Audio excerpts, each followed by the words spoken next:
আসসালামু আলাইকুম রহমতুল্লাহি ওবরকাতুহু।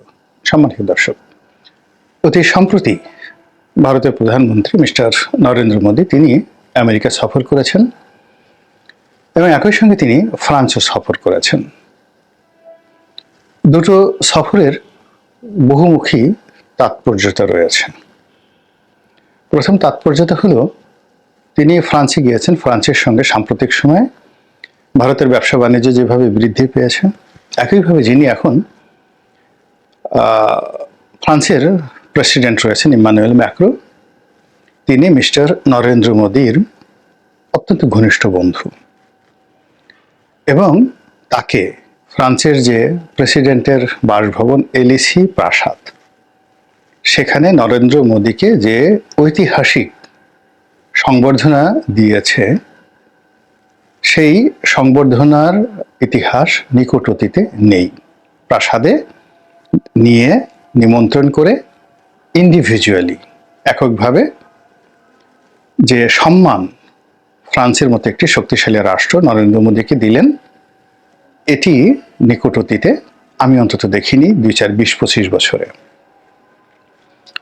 দ্বিতীয়ত, ফ্রান্সের সঙ্গে অর্থাৎ ইম্মানুয়েল ম্যাক্রোর সঙ্গে শেখ হাসিনার একটি ব্যক্তিগত সম্পর্ক রয়েছে এবং ফ্রান্সের যে বিমান তৈরি, যে বিমান, সেই বিমান ক্রয়ের ব্যাপারে শেখ হাসিনা মোটামুটি একটা চূড়ান্ত সিদ্ধান্ত নিয়েছিলেন এবং সেই সিদ্ধান্তের কারণে ইম্মানুয়েল ম্যাক্রো বাংলাদেশে এসে শেখ হাসিনার সঙ্গে সাক্ষাৎ করে গিয়েছিলেন এবং এয়ারপোর্টে তাদের দুজনের যে বডি ল্যাঙ্গুয়েজ, সেটা আমরা এখনো স্মরণ করতে পারি। তো কাজেই এই বিষয়টি এখানে রাখুন।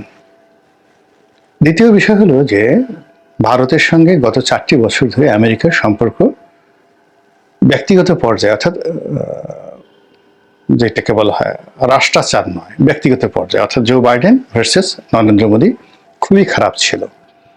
একইভাবে সৌদি আরবের সঙ্গে ব্যক্তিগত পর্যায়ে আমেরিকার সম্পর্ক খারাপ ছিল, এমনকি জো বাইডেন সৌদি আরবে গিয়ে রীতিমতো অপমানিত, লাঞ্ছিত হয়েছেন। তার যে পররাষ্ট্রমন্ত্রী ব্লিংকেন, তিনি গিয়ে এয়ারপোর্টে বসেছিলেন অনেকক্ষণ।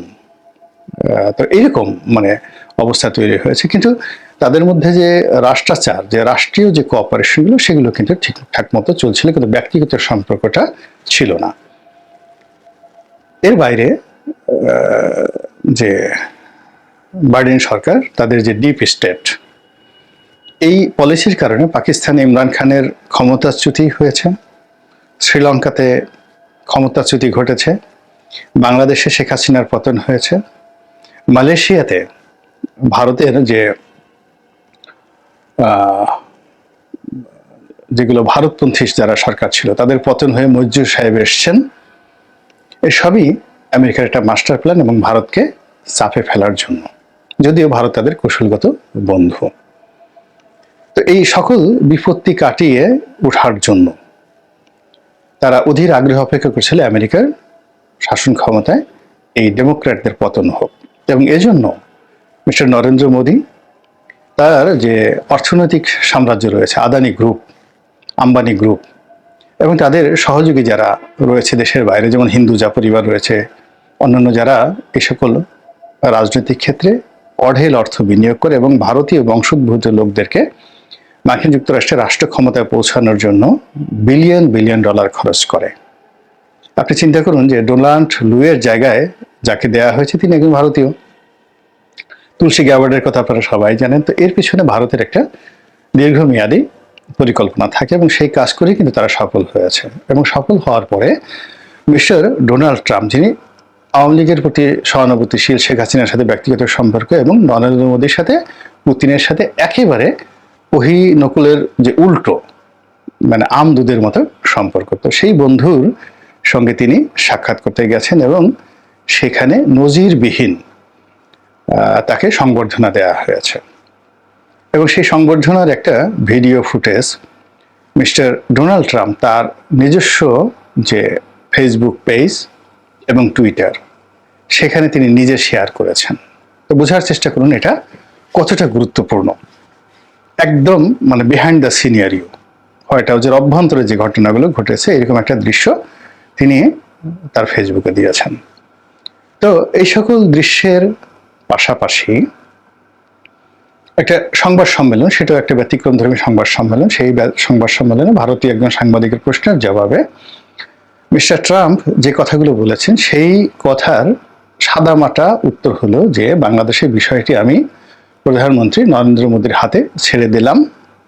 এর কারণ হলো তিনি বাংলাদেশি বিষয়টি জানেন এবং দিল্লি গত 100 বছর ধরে, মোর দেন 100 ইয়ার্স ধরে এই বাংলাদেশ এবং অন্যান্য অঞ্চলের, ওই অঞ্চলে যে রাজনীতি, তাদের ক্ষমতার পট পরিবর্তন, ডিপ স্টেট তৈরি করা, এই সমস্ত বিষয়ে তাদের স্টাডি রয়েছে, অভ্যাস রয়েছে এবং তারা জানেন। একেবারে সত্য কথা। তো এই কথা নিয়ে আমাদের বাংলাদেশে যারা লোকজন আছেন মোদি বিরোধী, শেখ হাসিনা বিরোধী, তাদের বক্তব্য হলো একেবারে মোদিকে বার দিয়ে দেওয়া হয়েছে। গাদায় গিয়েছিলেন যেভাবে বড় আশা করি, বড় গলা নিয়ে, যেখানে সরাসরি তিনি একেবারে শেখ হাসিনার মতো স্পষ্ট ভাষায় বলবেন যে আমি এটা করব, ওটা করব, হ্যাং করব, ত্যাং করব, কিন্তু বাস্তবে তিনি একেবারে মোদির গালে থাপ্পড় মেরে দিলেন। তো এই আমরা বলছি। আবার অন্যদিকে আওয়ামী লীগের যারা লোকজন আছে তাদের মধ্যে রীতিমতো উল্লাস তৈরি হয়েছে। এবং আপনি যদি ভারতীয় পত্রপত্রিকা, যারা ইউটিউবার রয়েছে এবং সোশ্যাল ইনফ্লুয়েন্সার রয়েছে, আমি দৈনিক 3টি ভিডিও করি। তা আমি 3টি ভিডিও করি, গড়ে এই 3টি ভিডিও 24 ঘন্টায় 8 থেকে 9 লাখ লোক দেখে। অন অ্যাভারেজে মাসে 1 কোটি থেকে 1.5 কোটি লোক আমার এই চ্যানেলে দর্শক, গত 1 বছর ধরে অন অ্যাভারেজে। কিন্তু যেখানে মাসে আমার 1 কোটি থেকে 1.5 কোটি, ভারতের এরকম অনেক জনপ্রিয় ইউটিউবার রয়েছেন যাদের এক একটা ভিডিওতে 1 মিলিয়ন ভিউ হয়। তো তারা যখন কোন একটা কন্টেন্ট তৈরি করেন, সেটা গ্লোবালি ইংরেজিতে অনুদিত হয়, বিভিন্ন ভাষায় যায় এবং বিশ্বের ক্ষমতার যে সকল কেন্দ্র রয়েছে সেখানে অটোমেটিক চলে যায়। তো সেই সকল জায়গাতে রীতিমতো খুশির বন্যা বয়ে যাচ্ছে এবং তারা তথ্য এবং প্রমাণ সহকারে যেভাবে বলার চেষ্টা করছেন যে এই বৈঠকের মাধ্যমে আওয়ামী লীগের ক্ষমতা আসার এই লক্ষণ ফুটে উঠেছে এবং ডক্টর মোহাম্মদ ইউনূসের জন্য আগামী দিনগুলো কিভাবে করুণ পরিণতি বয়ে নিয়ে আসবে, এই সকল বিষয়ে তারা যে প্রচারণা চালাচ্ছে, সেই তুলনায় ডক্টর মোহাম্মদ ইউনূসের পক্ষের লোক বা বাংলাদেশ সরকারের পক্ষের লোক যারা বিবৃতি দিচ্ছেন বা কথাবার্তা বলছেন, তাদের দর্শক, তাদের অবস্থা এবং তাদের বক্তব্যের যে গ্রহণযোগ্যতা আন্তর্জাতিক অঙ্গনে বলতে গেলে শূন্য। এখন আমার বক্তব্য কয়জন শুনেন আমি বলতে পারবো না, বা এই বক্তব্যের যে কোয়ালিটিটা, এটা ট্রেন্ডিং হয় ইউটিউবের মাধ্যমে, সেটা ইউটিউব কিভাবে এটাকে ট্রেন্ড করছে এটা ইউটিউব বলতে পারবে। কিন্তু ধরুন বাংলাদেশের অনেক ইউটিউবার রয়েছে যখন আমার চেয়ে 100 গুণ তাদের যাকে বলা হয় ভিউ হয়। আমি একটা কন্টেন্ট যদি 1 লাখ হয়, তাদের হয়ে যায় 10 লাখ। আমি যদি মাসে 3টা ভিডিও, দৈনিক 3টা ভিডিও করি, তারা ওইভাবে 3টা ভিডিও করলে তাদের 30 লাখ হয়ে যায়। তো কিন্তু ইউটিউব ট্রেন্ডিংয়ে দেখা গেল যে তাদের যে কন্টেন্ট, সেই কন্টেন্টের যে ভ্যালু, এটি যাকে বলা হয় আমার চাইতে 100 গুণ নিম্ন পর্যায়ের। অনেকে বিজ্ঞাপনই দেয় না। এবং এই ট্রেন্ডিংয়ের ফলে কি হচ্ছে, যে সকল কৌশলগত জায়গাতে এই অটোমেটিক্যালি স্বয়ংক্রিয়ভাবে ইউটিউবের ভিডিওগুলো সিদ্ধান্ত গ্রহণ করার ক্ষেত্রে জাতিসংঘ থেকে শুরু করে বিশ্বের সকল জায়গাতে, সেই সকল জায়গাতে যেভাবে চলে যায় অটোমেটিক স্বয়ংক্রিয়ভাবে, সেইভাবে ওই যে যাদের প্রচুর ভিউ হয় তাদের কন্টেন্টগুলো কিন্তু যায় না। অনেক ধর্মপ্রচারক আছেন যারা একটা স্ট্যাটাস দিলে মুহূর্তের মধ্যে 4 লাখ 5 লাখ লাইক হয়ে যায় 1 ঘন্টা 1.5 ঘন্টাতে, কিন্তু ফেসবুকের ট্রেন্ডিংয়ে তারা ওই গুরুত্বপূর্ণ জায়গাতে পড়ে না। আবার দেখা গেল যে একজন গুরুত্বপূর্ণ ব্যক্তি যিনি একটা ফেসবুকে স্ট্যাটাস দিলে সেই সারাদিন বসে 100টা লাইক আসে, কিন্তু সেই লাইকটি ট্রেন্ডিংয়ের কারণে, ইউটিউবের ট্রেন্ডিংয়ের কারণে, ফেসবুকের ট্রেন্ডিংয়ের কারণে মুহূর্তের মধ্যে সেটা হোয়াইট হাউসে কিন্তু চলে যায়। আমি নিজে এখানে অবাক হয়ে গেলাম যে আমার যে দর্শক এবং আমার যে রেভিনিউ এখান থেকে আসে, তার বেশিরভাগ আসে ইসরায়েল থেকে।